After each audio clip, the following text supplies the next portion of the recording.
में तो ऐसा लगता था कि प्रावधानों की अपने हिसाब से उसकी व्याख्या करके डिसीजन लिया जाते थे, लेकिन आज ये लगता है कि संविधान कहीं अलमारी में बंद करके सीधे नागरिक डिसीजन निर्णय लेके आ जा रहे हैं, उन्हीं पर ऊपर फैसला हो रहा है।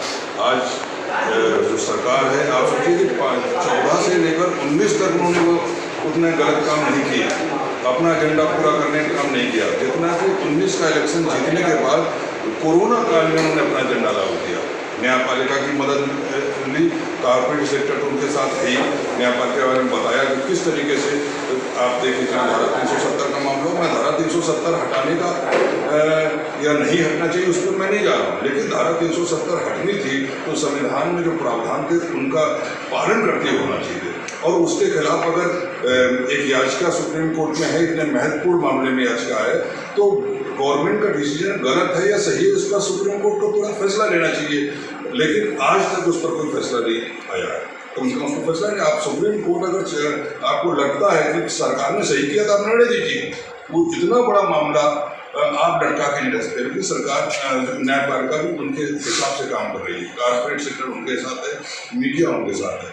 संविधान की सबसे बड़ी खूबी है कि अभिव्यक्ति की आज़ादी, हर व्यक्ति को अपनी बात कहने की आज़ादी है।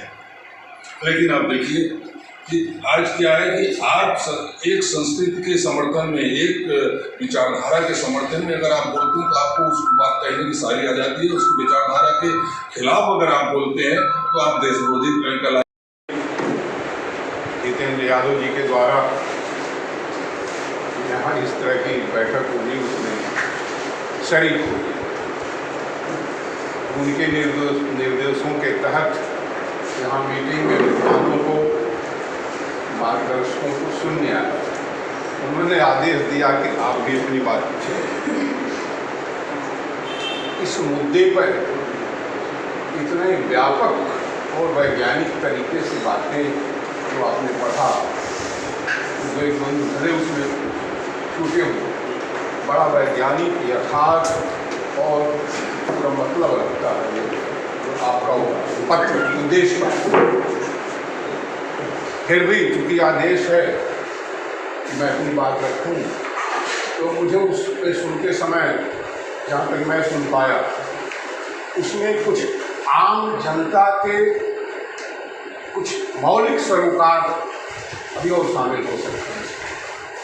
बौद्धिक तरीके से तो बहुत अच्छा बना, लेकिन आम जनता के सरोकार से, जिसके तरफ मुन्ना सिंह यादव जी ने इशारा करने की कोशिश की, जो आम जनता के जो मौलिक मुद्दे हैं, वो सबसे बड़ी जो चुनौती है महंगाई और बेरोजगारी, उसको भी हमें अपने इस मूवमेंट में शामिल करना पड़ेगा। आपके साथ लोग जुड़ेंगे, वही लोग जुड़ेंगे जो समझेंगे। संविधान बचाओ देश बचाओ अभियान, तो देश कहाँ भागा जा रहा है? संविधान कभी स्क्रैप नहीं हुआ है, और जो संविधान को कभी पढ़ा नहीं, जाना नहीं, ऐसे लोगों की तादाद कम से कम 80% ऐसे है।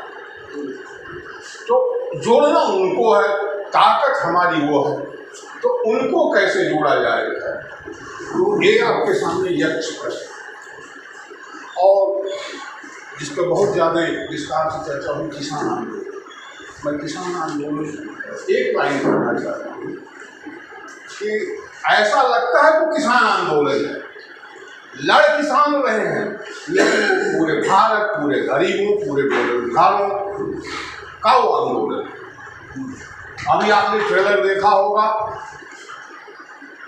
चूँकि वो सीमा हटा दी गई है, जो इसेंशियल कमोडिटीज एक्ट में जो प्रावधान थे वो लिमिटलेस हो गया, कोई सीमा नहीं, जितना मर्जी चाहे रख सकता है। तो उसी का जो दुष्परिणाम था, जो सन 14 से जो गोदाम बना रहे थे जो लोग, जिन वो आते ही फसल करते ही भंडारण कर दिया सरसों का, और 200 रुपये तेल बेच लिया 10 दिन के अंदर, हफ्ते भर के अंदर। उनके पास तो तंत्र है, इधर उठाया, अपने गोदाम में नहीं लाया, सीधा मिल में गया, तेल बनाओ, पैकिंग हुई, डिब्बा बना, चला गया मार्केट में। तो जो 100 रुपया 110 रुपया बिक रहा था, वो 200 रुपया बिका। ये क्या किसानों का खाली मुद्दा है? तो आम जनता को निकला है, इस आम जनता को अवगत कराना चाहिए। दूसरी बात, ये संविधान बचाओ, मैं समझता हूँ सवर्ण समाज के लिए संविधान बचाओ चाहे न बचाओ, उस पर बहुत ज़्यादा फर्क नहीं पड़ता। आप लोग पूजनीय हैं जो इस मामले को लेकर के चल रहे हैं। संविधान बचे तो सबसे ज़्यादा बचाने की आवश्यकता, जरूरत है, उसका लाभ तो समाज के दलित, मजदूर, पिछड़े, अशिक्षित इन लोगों का उसमें निहित है लाभ। अगर संविधान न होता तो हम लोग तो गाय भैंस चला रहे होते। संविधान ही की देन थी कि शिक्षा कोई भी ले सकता है। तो संविधान जो गेट खोल दिया जो है, तो सबको प्रवेश का मौका मिला। तो अगर ये संविधान नहीं रहेगा तब तो भाई प्रवेश का मौका बंद कर देंगे, तो आप कुछ नहीं कर सकते। अभी बैठे थे हम लोग, तो आपसे बात हो रही है कि Vivekananda ji, he was an asset to the whole human society, खाली भारत के लिए नहीं, वो पूरे विश्व मानवता के धरोहर थे। लेकिन सामाजिक व्यवस्थाएं, को रीतियों, कोई संविधान उस समय नहीं रहा होगा जिस तरह का आज है। प्रश्न उठाए गए, ये तो पूजनीय समाज, श्रेष्ठ समाज से तो नहीं आते। ये कैसे वस्त्र धारण कर सकते, ये कैसे संन्यास धारण कर सकते? शंकराचार्य लोगों ने विरोध किया कि भाई ये कैसे हमारे हिंदू धर्म का वहाँ प्रतिनिधित्व कर सकते हैं। उन जैसे विद्वान आदमी के लिए उठाए गए, तो जो आम जनता है उसको कौन पूछने वाला है? अभी जो श्रम कानून, अब हम लोग श्रम आंदोलन से भी जुड़े गए। जब श्रम आंदोलन 3 साल पहले स्थगित हुए थे तो चर्चा हो रही थी, कुछ सत्ता पक्ष के लोग थे, तो उन्होंने कहा दीदी ये बताइए, मजदूर है उसको मजदूरी करना है, उसका कौन अधिकार? जिससे जो मजदूरी दे रहा है, जितने घंटे काम करें, घंटे काम करें, उनका कौन अधिकार होना चाहिए? तो ये जो चपरासी और बाबू और इंजीनियर और डॉक्टर जो भी हैं, तो ये भी सरकार की नौकर है। नौकर और गुलाम में बहुत ज़्यादा फर्क नहीं होता उनकी मानसिकता के हिसाब से। तो उनके कौन अधिकार होने चाहिए? जहाँ इस मानसिकता के लोग बैठे हुए, संविधान नहीं खत्म किया। भागवत जी ने कहा कि संविधान नहीं खत्म तो होगा। सुब्रमण्यम स्वामी जी ने भी कहा कि संविधान, बहुत पहले कहा था कि हम लोग संविधान नहीं खत्म होने देंगे, आरक्षण नहीं खत्म होने देंगे, लेकिन उसके एक प्रोविजन लागू नहीं होने देंगे। अब यही ले लीजिए, ये जो 3 कृषि कानून के नाम से जो आए, जिनको छूट दी गई है, इनको कारपोरेट जगत को मनमानी करने की, आज का संविधान इसे परमिट नहीं करता। Director principles of state policy में साफ लिखा हुआ है। भारतीय जनता पार्टी की सरकार ने जो कुछ भी, उसके जो भी कारनामे रहे हैं, उसकी सूची हम सभी के पास है,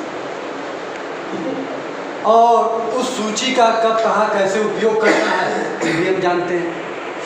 तो उस पर चर्चा करके कोई खास उसकी उसके महत्व बढ़ाने की ज़रूरत नहीं। सवाल इस बात का पैदा होता है यहाँ पे कि उस सूची के बावजूद हिंदुस्तान की आबादी का एक बड़ा हिस्सा जो है वो भाजपा को इन तमाम बुराइयों के बावजूद वोट देता है। आज की तारीख में उसकी जहनियत ऐसी बनी हुई है, बना दी गई है, जिसमें कि वो वोट देता है। और इस बारे में आप सब लोग विद्वान लोग हैं, नागरिक